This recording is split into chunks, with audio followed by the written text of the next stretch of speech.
Welcome to The Effective Lawyer, a podcast for ambitious attorneys who want to improve their practice.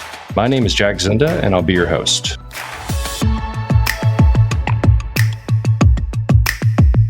Welcome to another episode of the Effective Lawyer podcast. I'm your host, Jack Zinda, and today we're going to be talking about how to be a CEO and a practicing lawyer and keeping your sanity.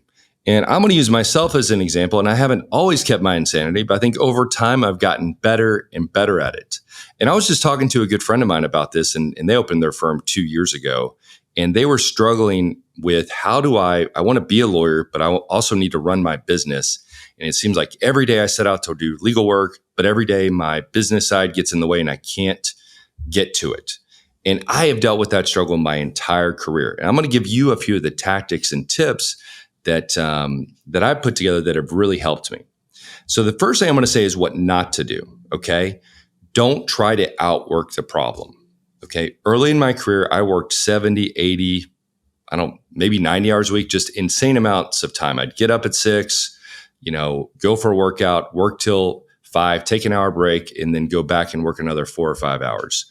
That is a recipe for burnout and a recipe to do a poor job in some area because it's really tough to have that amount of focus and time over a long period of time. So you have to realize, one, your time is finite. You cannot create more time. That's the only resource that runs out for sure.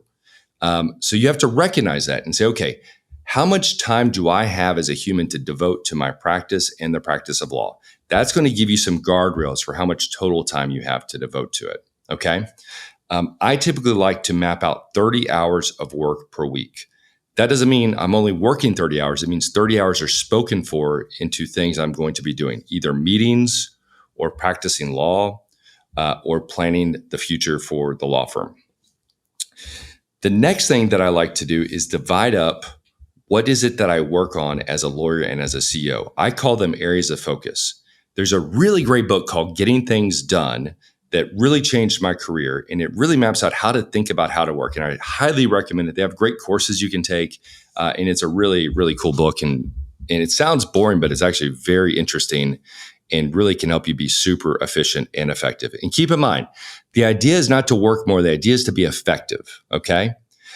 So the areas of focus I map out are a few things. And I'm just going to use a few examples. One is, as a lawyer, so me practicing law, that's me actually working on a case. I personally work on 3 cases at a time. And by reference point, our firm has about 100 people and close to 30 attorneys. So we have a pretty big operation.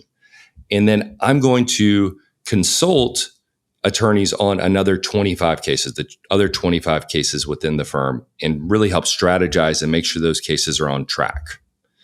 And then I'm going to help mentor a few other attorneys along the way. So first is the practice of law. The second is, getting cases. I call it case acquisition or marketing. Okay, that's a big focus of mine.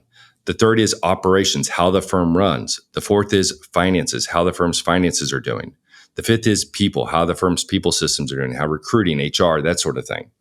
So that's not all my areas of focus, but that's some of them. And then I have my personal ones like father, husband, friend, exercise, health.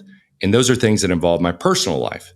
And so within those different areas of focus, I'm going to have different tasks that I have to do, projects that I'm working on, or goals I'm trying to achieve. If you're early in your practice, in your journey, it's just one person, maybe 2, you're going to be filling all of those different hats. If you're bigger and you've grown some, you want to figure out who can help you own that area or hand it off completely. Another good book I read early in my career is called The E-Myth, and it stands for the entrepreneurial myth. And in that book, it recommends building an organizational chart for where you want to be at the end of your career, or say in 10 years or when you reach your goal. How many people do you want to have? What departments do you need? And you actually build out the organizational chart, and then you put in whose names you have in each seat. And in the beginning, it's going to be your name in every seat. But as you grow and you get more financial resources, you want to figure out what's the order I'm going to hand off these responsibilities to other people. Okay, so we talked about our areas of focus. The next is we want to figure out what is my goal as an attorney? What am I trying to achieve? Okay, some lawyers prefer running the company to practicing law, and some lawyers prefer practicing law to running the company. But one thing is for sure, you got to do both. And then you got to figure out, where am I going on this trip? Am I trying to be the best trucking attorney in the country and be in a 1 to 2 person shop? Am I trying to focus on helping my town and just focus on regular, motor vehicle or premises liability cases? Am I trying to scale and make a very large organization? But that's critical, because if you don't know where you're going, you don't know how to get there. Okay. So that takes a lot of soul searching. And you have to be honest with yourself. Do you really want to run a large organization, or do you really want to practice law most of the time? If you'd like a copy of any of the things you heard about here today, or to set up a time to talk about one of our team members about a case, please go to zindalaw.io, and we have amazing resources, downloads, guides, and you can set up a time to talk to us if you want to talk about how we handle things or any case in particular.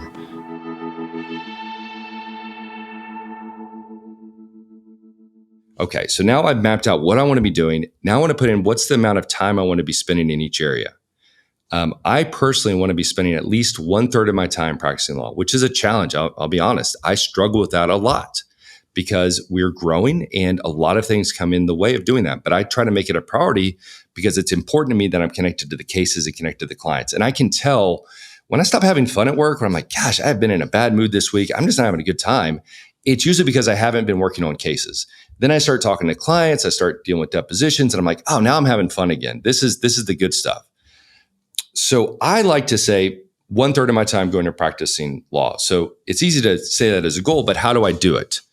This is a next key step, is you have to map out your time. So in each area of focus, you need to figure out, what are the things that I have to get done? So let's just use an example. Under the people area of focus, okay, I need to hire an additional associate. I need to hire another paralegal. I need to give a raise to, Steve, the paralegal. And you've got a list of things that you need to achieve. So that's under my people areas of focus. And then there may be things that I have to do routinely, such as make payroll. Okay. But luckily, I've been able to hand that task off to somebody else now, so I don't have to worry about payroll. But all of the things under people are in my area of focus. And then I figure out, how often do I need to do these things, and what's the frequency I need to get them done? And I'm doing that with each area of focus. For the case one, I have a list of the cases that I'm working on, and then I have, what is my role in that case? Sometimes my role is to try the case. Sometimes my role is to take a deposition. Sometimes my role is just to strategize the case with another attorney. But I map out, what am I expecting of myself in this position? And I get all of that down on a piece of paper, okay, or several pieces of paper. And then I just put it on a table and I look at it. I say, okay, here's all the stuff that I think I want to do. And then I look at, say, is it realistic for me to achieve all of these things in the time frame that I've laid out? Most of the time it's not. Okay, now comes the hard part. You got to either delegate or eliminate the things that you can't get to. And you have to be realistic about how you're going to approach it and how you're going to do it.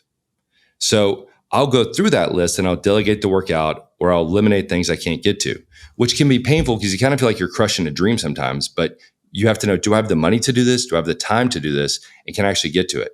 And you're going to be much happier if you do this on the front end, opposed to getting to the end of the quarter or into the month, and you have all these things that you were supposed to do, but you didn't do. Oh, I didn't get back to Steve on his promotion. Oh, I didn't hire a paralegal. Man, and I ended up doing this stuff over here that didn't even matter. Opposed to being intentional about it and having this list and choosing what you're going to do and not to do. So once I've done that, now I need to create some hard edges. I believe what gets scheduled gets done. So what you want to do is put into your calendar the times and dates I'm actually going to work on things. And I like to set meetings with myself or meetings with my team to work on certain projects. So each month I have a top 5 meeting with all my attorneys one-on-one. Well, not all 30, but the ones that work as lead trawlers on the bigger cases. And we have a weekly meeting where I go through their top 5 cases, our monthly meeting. And that is scheduled each month. It's on the calendar. I give myself 30 minutes to prepare for it, and an hour and a half for the meeting itself. And that way I know it's on there. It can't get blocked out, and I'm going to get to it. Now, you've got to make sure you treat your calendar items that are appointments with yourself as if they're appointments with other people. Otherwise, the system won't work. So I'm calendaring out all the different work I'm going to do, and also the areas of focus I'm going to work on. So maybe Wednesdays 12 to 2 is my people system days. I'm working on HR and recruiting stuff. Maybe Monday, 1 to 5 is my casework day. And then think about what is it that you need to do ahead of time so you're organized. So I would actually have my people area focus list ready to go on the day I'm going to work on people stuff so I can stay focused on it. Another tip is you want to make sure you batch your work and not jump around a lot. Like, don't go from marketing to cases to marketing to HR to finance all in the same day. Try to batch similar topics so you can get on a roll and you knock out a lot of stuff. The other thing you want to do is at the end of the month, you want to inventory, how did I do? So here's my plan. Here's how it turned out. And is it lining up with what I expected? And be honest with yourself. If you didn't get to half the things, you put too much on your plate or you got distracted. And pay attention to that. A lot of attorneys try to force themselves to do everything when in reality, it'd be much easier to delegate it or think, do I really need to do this? Is this something super important that only I can do? Or is it something that I don't have to do it at all? And that way you can get an idea, like, where should I pivot? What difference should I make? I also think it's really important that you have a clear start work time and end work time. And I think that can be tough with people that own their own businesses, because you don't have a boss. You don't have someone telling you what to do. And if you work at a law firm where you have all the autonomy in the world and your firm doesn't care when you start work and when you stop, that can be a problem because maybe you end up working till 10 p.m. at night, every single night. And that becomes your pattern. And all of a sudden, you've adjusted your workflow so you're working till 10. Maybe you're not getting to work till 10 a.m. And then you're set back for the day. I like to have hard edges for when I start and when I stop. And if I have to work extra, what I'll do, I still like to take a break to separate myself from the work and then come back to it later. But I've found that having those hard edges, I'm actually getting more done now than I did 10 years ago when I was working way more hours than I do now. It took me a long time to realize the number of hours I put in didn't necessarily lead to a better result. I've had some of my best ideas on cases at the gym or when I walk away from the office for a few hours. And rarely does it come when I'm sitting at my desk and making myself grind out a 14-hour day because I have an important deadline I'm trying to hit. So to summarize the things we covered, number one, figure out what you want to be. What do I want to be doing? What's my future look like? Number two, map out your areas of focus. What projects, things you have to do, what tasks, what goals do you have for each area? Number four, come up with a schedule that makes sense. Create hard edges.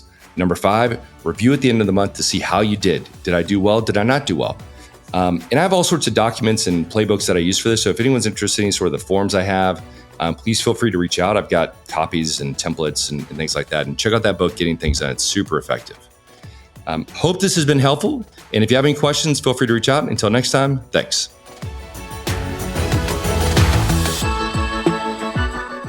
Thanks for listening to today's episode of The Effective Lawyer. You can learn more about our team and find other episodes of our podcast at zindalaw.com. As always, we'd appreciate that you subscribe, rate, and review the pod. Thanks.